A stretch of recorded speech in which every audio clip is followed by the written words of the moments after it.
this whole issue started because the pilots were complaining that they don't get enough rest as per the international norms. So Indigo was overusing the pilots, and Government of India, DGCA and the ministry, they told all the airlines that from November onwards, this new law, which will increase the rest period of the pilots and the crew, and so that the crew fatigue is not there, and you have to adjust your roster according to it. Now, the other three airlines, that is Akasa Air, SpiceJet, and Air India and Air India Express, they all adjusted their rosters and there is hardly any disruption. Indigo, because it has 60% of the market share, was feeling invincible, and they did not, adjust their roster. And when the government wanted to implement the new law, instead of trying to negotiate and come to the negotiating table, they grounded most of the flights. They could have kept operation alive and grounded only 5 or 10% of the flights. But unfortunately, they to put pressure on the government. But the result was that thousands and thousands of passengers all over India were stranded. There were people with small children, 3 years, 4 years. They had no place to go. Hotels were either full or they were asking 60,000-70,000 rupees for a night. And if they wanted to change on another airline, those airlines were also asking for 60,000-70,000 rupees. So they were put to ransom. So my suggestion to the government on this is, and I wrote a letter to the Honourable Minister, I must compliment DGCA and the Minister for having taken a pragmatic view and not make it an ego issue. In the larger interest of the public, they took back some of their, conditions.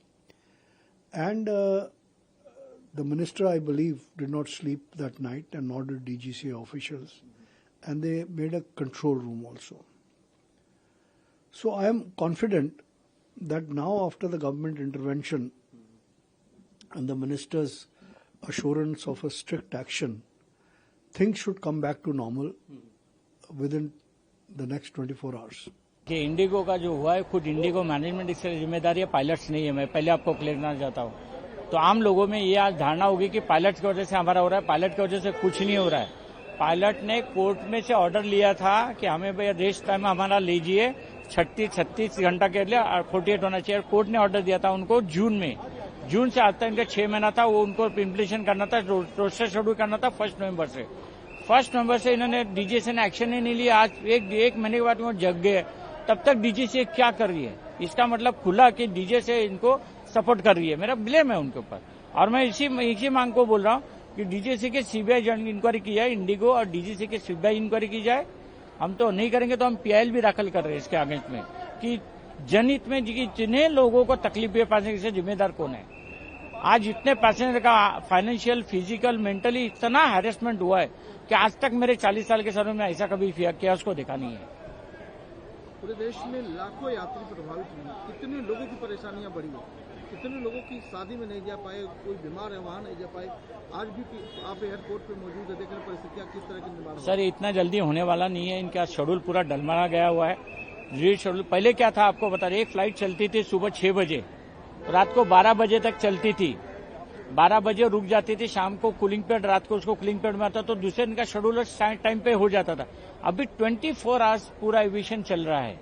आज 15 साल 20 साल पहले की जैसा नहीं है। तो एक फ्लाइट डिले हो तो उसका शेड्यूल आगे होते रहेगा। और इन्होंने खुद इसका क्रिएट किया। इसका सोल्यूशन इन्होंने क्या किया था कि विंटर शेड्यूल देने का 1000 फ्लाइट एक्स्ट्रा डाल दी कि हमारी ये स्लॉट्स इधर जाएगी, लेकिन पायलट नहीं थे। तब जब इन्होंने शेड्यूल डाला था तो वो टाइम पे क्यों नहीं पूछा गया? डीजीसीए ने कि भाई शेड्यूल में डाल तो रहे, लेकिन आपका ये किधर है, पायलट्स किधर है। ऐसे बहुत से कारण इनके पीछे है। तो आज ये हुआ है ना, इसके पीछे बहुत बड़ा हिडन एजेंडा है, कुछ ना कुछ तो है। आपने जो पत्र लिखा वो दिखाइए, और पत्र में क्या आपने मांग की है वो बताइए। यही सब हमने मांग इसमें की हुई है कि इसमें पायलट दोषी नहीं है, पायलट दोषी नहीं, इंडिगो दोषी है। और ये जिस तरह से आज जो चल रहा है इनका, इसकी इंक्वायरी की जाए कि इसके पीछे कारण क्या है, कि एविएशन में कभी ऐसा होता नहीं है और एक दो फ्लाइट की गलती मानी जाती है। पूरा पैन इंडिया एक ही टाइम पे खराब हो रहा है, मतलब इतना बड़ा प्लान क्या है, वो हम दुनिया के सामने आना चाहिए। किसको किसको आपने पत्र लिखा है, और सुरक्षा के लिहाज से आप बतौर एविएशन का इतना आपको अनुभव है, कैसे देखते हैं सर? सुरक्षा, इसके ऊपर कंट्रोल बॉडी जो है ना, वो एक ही कंट्रोल बॉडी है, वो है डीजीसीए, और डीजीसीए अपना सही तरीके से काम नहीं कर रही है। इंडिगो की जो प्रॉब्लम है लास्ट 1 वीक से आई हुई है, इसकी छोटी सी हिस्ट्री है। डीजीसीए ने इंटरनेशनल नॉर्म्स के हिसाब से 2019 में एफटीडीएल के ऊपर एक सिविल एविएशन रिक्वायरमेंट्स दिया था मार्च 2019 में। इसके बाद ये इंटरनेशनली देखा गया था कि कई एक्सीडेंट्स हुए और जिसमें पैसेंजर और पायलट्स की डेथ भी हुई है, और इसके बाद ये ऐसा महसूस किया गया कि पायलट और केबिन क्रू को थोड़ा ज़्यादा रेस्ट पीरियड मिलना चाहिए। इस बात के चलते डीजीसीए ने जनवरी 2024 को एक नया सिविल एविएशन रिक्वायरमेंट सेक्शन जे पार्ट 3 में इशू किया, जिसको कि 6 जून 2024 को इम्प्लीमेंट करना था। अब ये चीज़ इम्प्लीमेंट नहीं हो पा रही थी क्योंकि वेरियस एयरलाइन ऑपरेटर्स की तरफ से दबाव था, क्योंकि इसको इम्प्लीमेंट करने से उनके पास पायलट्स और एयर क्रू की कमी हो जाती। इसके इम्प्लीमेंट ना होने के चलते बहुत से पायलट्स के ऑर्गेनाइजेशन, उनकी एसोसिएशन दिल्ली हाई कोर्ट में गए, और वहाँ पे ऑनरेबल जस्टिस गंजू ने डिसीजन दिया कि इस पर्टिकुलर डायरेक्टिव का इम्प्लीमेंटेशन डीजीसीए को करवाना है और एयरलाइन ऑपरेटर को 2 पार्ट में करना है। इसमें 22 क्लॉज थे, 15 क्लॉज को इम्प्लीमेंट करना था 1 जुलाई 2025 तक, और बाकी बचे 7 क्लॉज का इम्प्लीमेंटेशन करना था 1 नवंबर 2025 को। मेन डिफरेंस इसमें क्या था, जो पुराने ऑर्डर थे और नए ऑर्डर के बीच में, कि पायलट लोगों को और कैबिन क्रू लोगों को जो पहले वीकली ऑफ मिलता था 36 घंटे का, उसको बढ़ा करके 48 घंटे का कर दिया गया था। और एक पायलट के लिए नाइट लैंडिंग जो पहले 4 से 5 करते थे, अब मात्र उनको 2 लैंडिंग ही करनी थी। ये सब प्रॉब्लम चल ही रही थी। इसके साथ साथ एक चीज़ हमारे यहाँ पे हमको ये समझना चाहिए कि हमारे इंडियन डोमेस्टिक एविएशन में इंडिगो का जो शेयर है वो 65% है। नंबर 2 पे 27-28 पे एयर इंडिया आता है, और बाकी 2 छोटी कंपनी आकाशा और स्पाइस जेट बचा हुआ परसेंटेज शेयर करती हैं।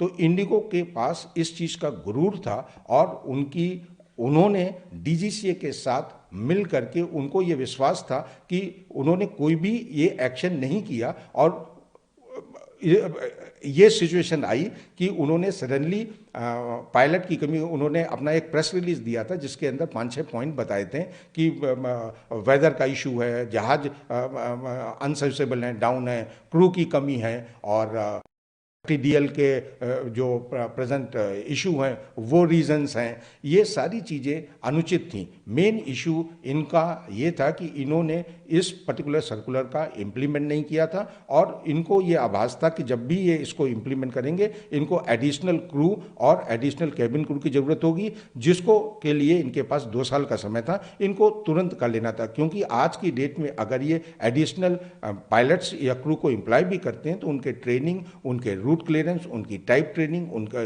वेरियस क्लियरेंस में 1 से 2 साल का समय लगता है, जिसको उन्होंने खराब कर दिया।